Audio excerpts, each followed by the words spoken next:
में आराम करने लगते हैं। इधर रोहित और निशा भी अपने छोटे से कमरे में आ जाते हैं।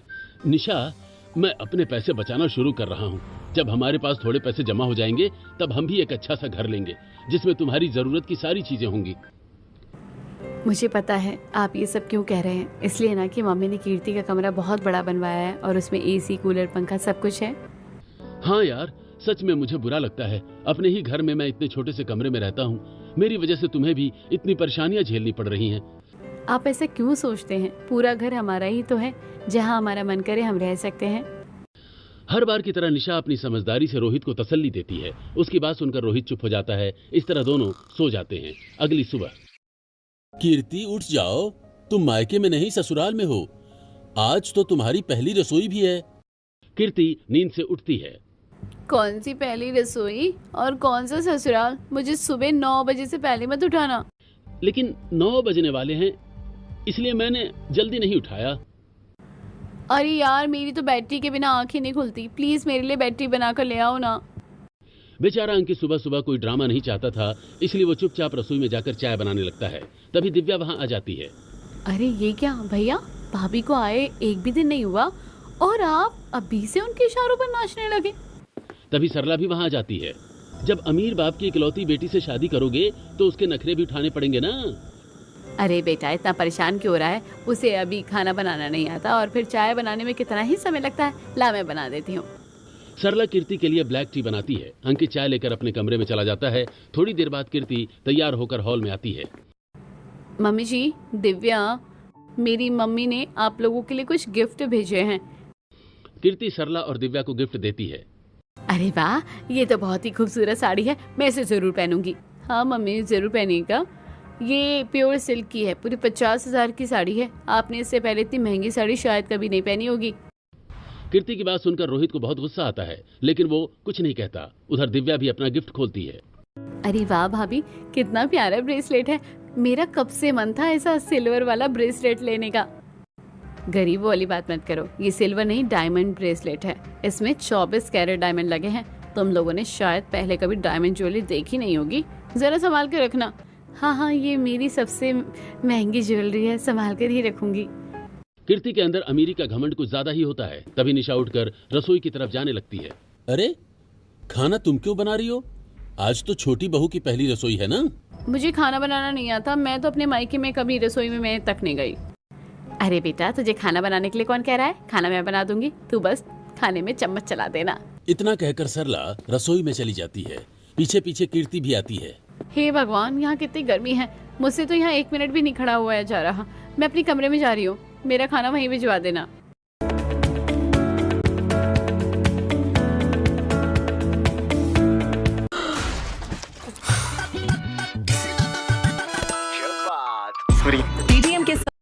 हे भगवान, यहाँ कितनी गर्मी है। मुझसे तो यहाँ 1 मिनट भी नहीं खड़ा हुआ जा रहा। मैं अपने कमरे में जा रही हूँ, मेरा खाना वहीं भिजवा देना। इतना कहकर कीर्ति अपने कमरे में चली जाती है। एसी चालू करती है और आराम से बिस्तर पर लेट जाती है। नीचे खड़ी खड़ी मेरा मुंह क्या देख रही है? चुपचाप खाना बना। निशा ही सारा खाना बनाकर तैयार करती है। थोड़ी देर बाद सभी लोग खाना खाने बैठते हैं। कीर्ति बेटा, ये लो तुम्हारी पहली रसोई का नेक। अरे, किस बात का नेक दे रही हो? खाना तो उसने बनाया ही नहीं। अगर नेक देना है तो निशा बहू को दो। आप क्यों हर वक्त मेरी बातों में टांग अड़ाते रहते हैं? सरला गुस्से से राजेश की तरफ देखती है। राजेश चुपचाप खाना खाकर बाहर चला जाता है। देखते ही देखते कुछ दिन बीत जाते हैं। कीर्ति हर समय अपनी अमीरी का घमंड पूरे घर वालों पर दिखाती है। एक दिन दिव्या उत्साह में कीर्ति के कमरे में भागती हुई आती है। भाभी देखो कितना प्यारा लहंगा है। ये लहंगा आप पर बहुत अच्छा लगेगा।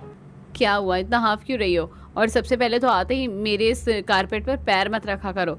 पता है ये इम्पोर्टेड है। मेरे पापा ने मेरे लिए सऊदी अरब से मंगवाया था। कीर्ति की बात सुनकर दिव्या 4 कदम पीछे हट जाती है और चुप हो जाती है। अब बताओ भी, क्या बताने आई थी? मुझे नींद आ रही है, थोड़ा सोच समझ कर आया करो मेरे कमरे में। कुछ नहीं, मैं तो बस ये लहंगा दिखाने आई थी। आप कह रही थी ना कि आपको अपने दोस्त की शादी के लिए हल्के रंग का लहंगा खरीदना है। दिव्या कीर्ति को लहंगा दिखाती है। ये तो बहुत चीप लग रहा है। ये तो बस तुम जैसे लोगों पर ही अच्छा लगेगा। मैं तो कुछ एक्सपेंसिव भी पहनूंगी। कीर्ति बात बात पर पूरे परिवार की बेइज्जती करती रहती है। उसकी बातें सुनकर दिव्या गुस्से में वहां से चली जाती है। क्या हुआ बेटा, तुम्हारा मुंह गुब्बारे की तरह क्यों बोला हुआ है? ये आपकी बहू अपने आप को समझती क्या है? हर वक्त अपनी अमीरी का घमंड दिखाती रहती है। अरे बेटा, वो इतना सारा सामान और दहेज लेकर आई है, अमीरी में पली बड़ी है, इसलिए उसे ऐसी आदत हो गई है। आप ही झेलो ये सब, मुझसे उम्मीद मत करना कि मैं उसकी बातें सुनूंगी। इससे अच्छी तो बड़ी भाभी हैं, उन्होंने कभी हमें पलटकर जवाब तक नहीं दिया। कीर्ति को आए अभी 4 दिन भी नहीं हुए थे कि घर वालों को एहसास होने लगा था कि निशा कितनी अच्छी है। इधर निशा अपने छोटे से कमरे में लेटी होती है। हे भगवान, आज तो सच में यहाँ बहुत घुटन हो रही है, लगता है आज बारिश आएगी। थोड़ी देर बाद रोहित भी काम से वापस आ जाता है। यार, इतनी गर्मी हो रही है, चलो ना थोड़ा बाहर घूम आते हैं। दोनों पति पत्नी पार्क की तरफ चले जाते हैं। तभी अचानक काले काले बादल छा जाते हैं। लगता है बारिश आने वाली है और घर का सारा काम भी पड़ा है। चलिए जल्दी घर चलते हैं। तुम्हें हर वक्त घर के काम की ही पड़ी रहती है, थोड़ा समय अपने पति के साथ भी बिताया करो। देखो कितना सुहाना मौसम हो गया है। तभी बारिश शुरू हो जाती है। रोहित निशा को गोद में उठाकर घुमाने लगता है। अरे ये क्या कर रहे हो, छोड़ो मुझे, कोई देख लेगा और हम गिर भी जाएंगे। कोई देखेगा तो देखने दो, मैं अपनी पत्नी को ही तो उठाए हुए हूँ। देखो कितना रोमांटिक मौसम है। रोहित पूरे रोमांटिक मूड में होता है। दोनों कुछ देर बारिश का आनंद लेते हैं और फिर घर वापस आ जाते हैं। कहाँ रह गई थी महारानी, घर का भी कुछ होश है या नहीं? देखो छत पर कपड़े भीग रहे हैं और कितना काम पड़ा है। चलो जल्दी जाके सारा काम निपटाओ। निशा छत से कपड़े उतार कर लाती है और फिर घर का बाकी काम निपटाती है। जैसे ही वो अपने कमरे में जाती है, उसकी छत टपकने लगती है। हे भगवान, हमारा सारा सामान खराब हो जाएगा। निशा, जल्दी से कपड़े इधर से हटा दो। तभी राजेश वहां आ जाता है। सरला, इस कमरे की छत बदलवा दो, हर बारिश में इसका यही हाल हो जाता है। कैसे बदलवा दूं? क्या पेड़ पे पैसे लगते हैं? आज तक 1 रुपया भी जमा नहीं किया है। रोहित अपनी पूरी कमाई घर पर खर्च कर देता है, लेकिन सरला फिर भी उसे ताने सुनाती रहती है। रोहित कुछ कहने ही वाला होता है कि निशा उसका हाथ पकड़ लेती है। कोई बात नहीं, हम अपना सामान एक तरफ रख लेते हैं। जब बारिश रुक जाएगी तब आप छत पर जाकर यहाँ से पानी आ रहा है उन दरारों को भर देना।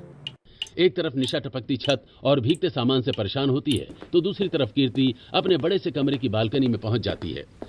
अंकित, देखो कितना प्यारा मौसम हो गया है, चलो ना मेरे लिए कड़क सी कॉफी बना कर ले आओ, दोनों बैठकर कॉफी का मजा लेंगे। कीर्ति खुद रसोई में नहीं जाती। उसका जो भी मन करता है वो अपने पति, सास या ननद से ही करवाती है। बेचारा अंकित रसोई में जाकर कॉफी बना कर लाता है और कीर्ति बारिश का आनंद लेते हुए कॉफी की चुस्कियां लेती है। इसी तरह दिन बीत जाता है। अगले दिन निशा के मम्मी पापा घर आते हैं। सरला हॉल में बैठी होती है, लेकिन उनसे ठीक से बात तक नहीं करती। अरे समधी जी, आज कैसे आना हुआ? बड़े दिनों बाद दर्शन दिए। अरे भाई साहब, यूं ही इस तरफ आना हुआ तो सोचा आप लोगों से भी मिल चले। दोनों आपस में बातें करने लगते हैं। तभी निशा वहां आ जाती है। बेटा, अपने मम्मी पापा को कमरे में ले जाओ और उनके लिए कुछ अच्छा सा खाने पीने का बना दो। निशा अपने मम्मी पापा को कमरे में ले जाती है। कमरे की हालत देखकर रमेश और सुनीता बहुत दुखी हो जाते हैं। बेटा, कब तक तुम इस छोटे से कमरे में रहोगी? बारिश में पूरी छत से पानी टपक रहा है और कमरे में कितनी सीलन आ रही है। पापा कोई बात नहीं, मैंने रोहित से कह दिया है, जैसे ही छत सूखेगी वो सब ठीक कर देंगे, फिर पानी नहीं आएगा। बेटा कुछ दिनों के लिए मायके चल, बारिश का मौसम खत्म हो जाएगा तब वापस आ जाना। दामाद जी भी काम से वहीं आ जाया करेंगे। मम्मी आप बेकार में चिंता कर रही हो, मैं यहाँ बिल्कुल ठीक हूँ। इतना बड़ा घर है, जरूरी थोड़ी है कि मेरा कमरा ही सबसे बड़ा हो। निशा अपने मम्मी पापा को समझाकर शांत कर देती है। इधर जब उसके मम्मी पापा कीर्ति के शानदार कमरे के सामने से गुजरते हैं तो उन्हें बहुत अजीब लगता है, लेकिन वे कुछ नहीं कहते। थोड़ी देर बाद रोहित भी घर आ जाता है। अरे, मम्मी पापा के साथ बातों में लगी हो, इन्हें कुछ खिलाया पिलाया भी नहीं। मैं खाना बना चुकी हूँ, बस आप बैठी, मैं अभी परोसती हूँ। निशा अपने मम्मी पापा को प्यार से खाना खिलाती है। थोड़ी देर बाद वे वापस चले जाते हैं। सरला न तो उनके पास बैठती है और न ही उनके आने की कोई खास तैयारी करती है। उधर कीर्ति भी उनसे मिलने तक नहीं आती। देखते ही देखते कुछ दिन बीत जाते हैं। एक दिन निशा बालकनी में कपड़े सुखा रही होती है। दूसरी तरफ कीर्ति आराम से कुर्सी पर बैठकर मोबाइल चला रही होती है। तभी उन्हें देखकर पड़ोसन की बहू निकिता अपनी सास पिंकी से कहती है।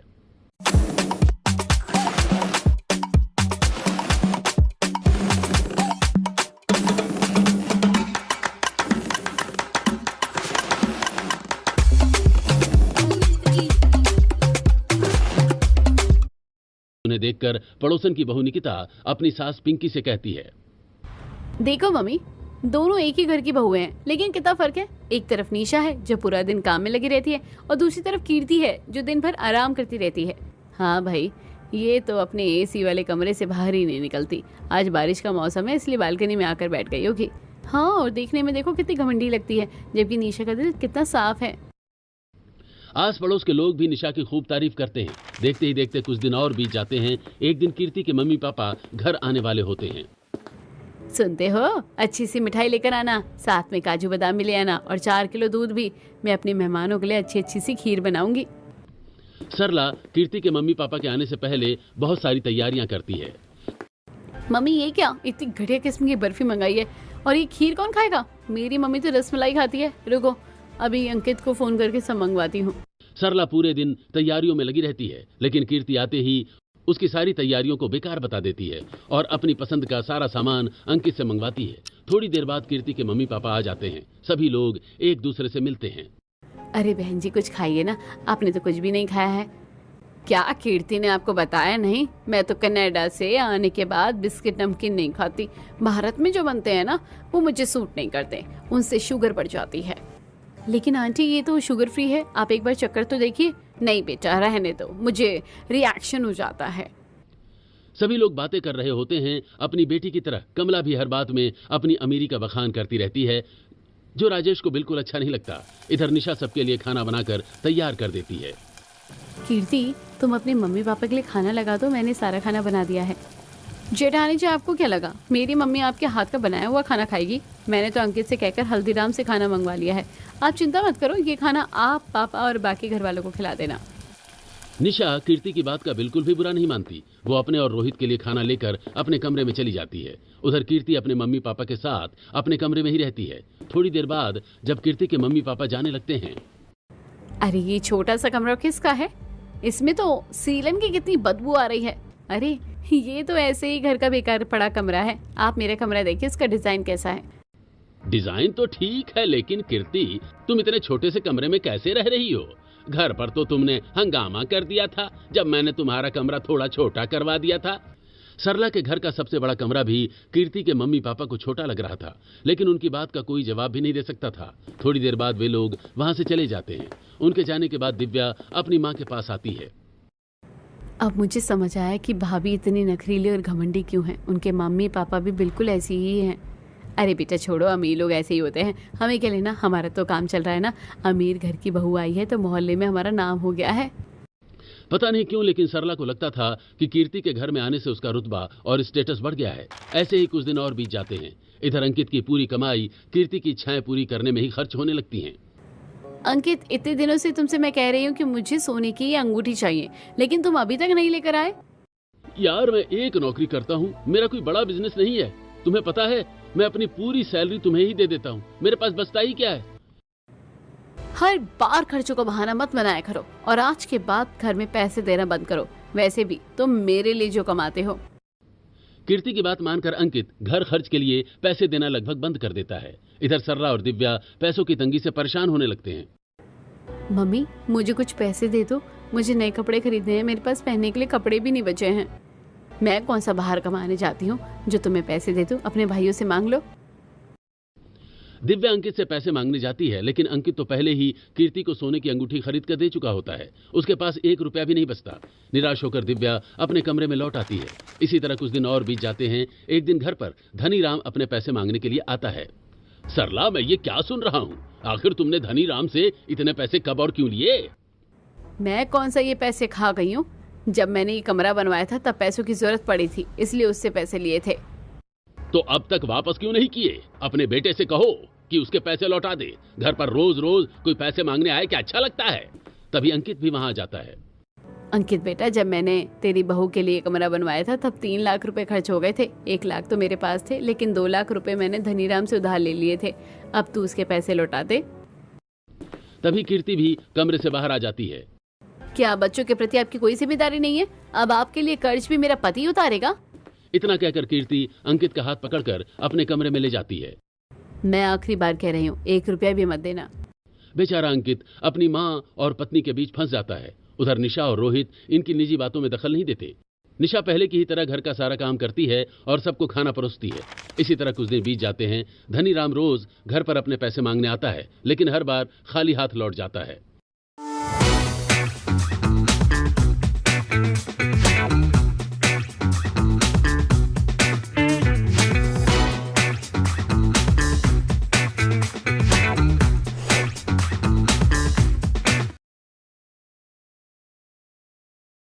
धनीराम रोज घर पर अपने पैसे मांगने आता है, लेकिन हर बार खाली हाथ लौट जाता है।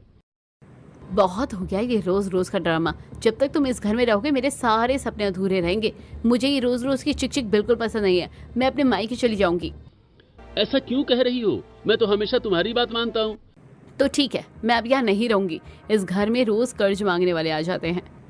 अंकित बहुत समझाता है। सरला और राजेश भी उसे रोकने की कोशिश करते हैं, लेकिन कीर्ति अपनी जिद पर अड़ी रहती है।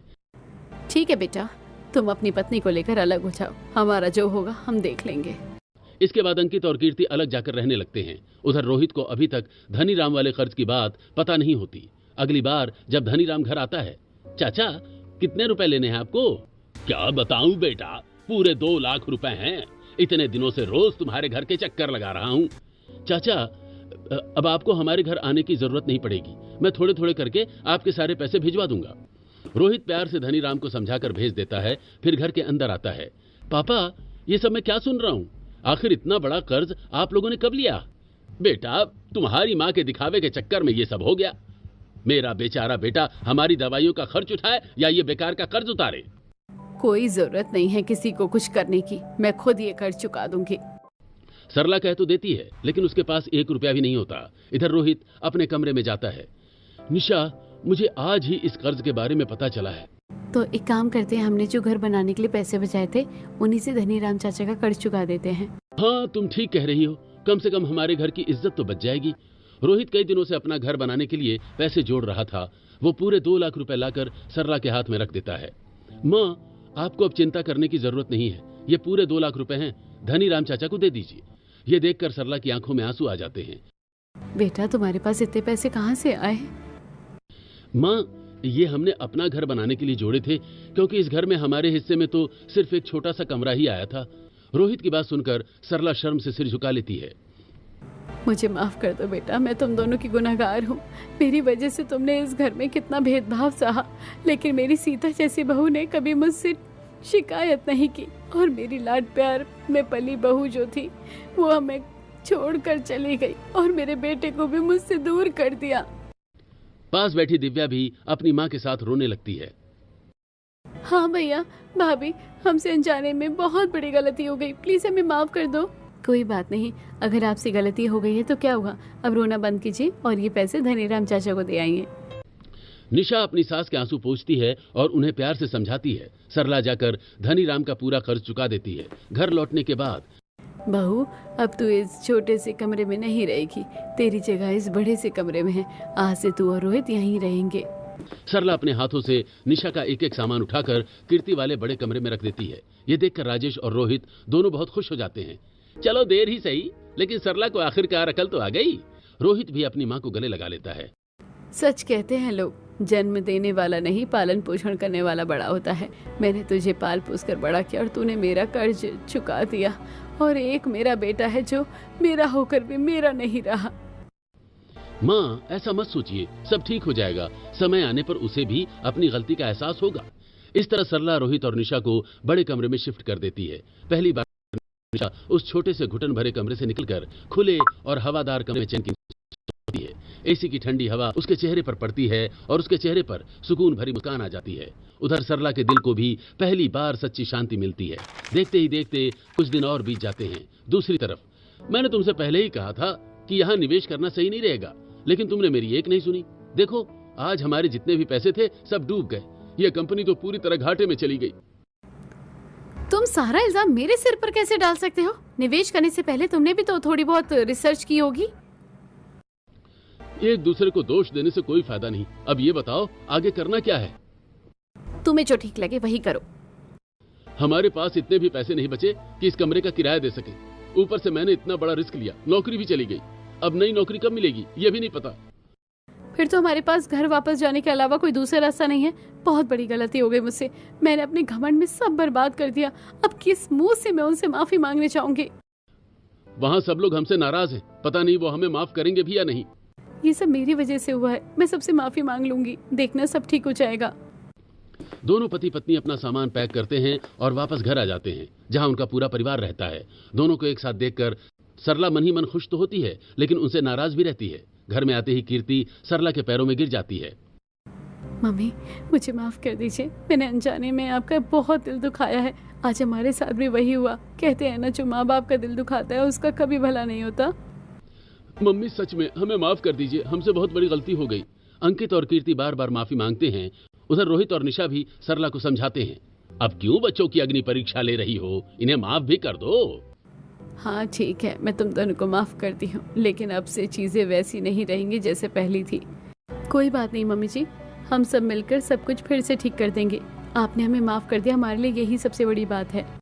इस बार अंकित और कीर्ति घर के दूसरे कमरे में रहने लगते हैं। कीर्ति अब निशा के साथ रसोई में हाथ बटाती है, घर के हर काम में मदद करती है और धीरे धीरे उसका घमंड भी खत्म हो जाता है। समय के साथ पूरे परिवार के रिश्ते फिर से पहले जैसे मधुर हो जाते हैं। सभी लोग मिलजुल कर प्यार और सम्मान के साथ रहने लगते हैं। This might be niche, but where can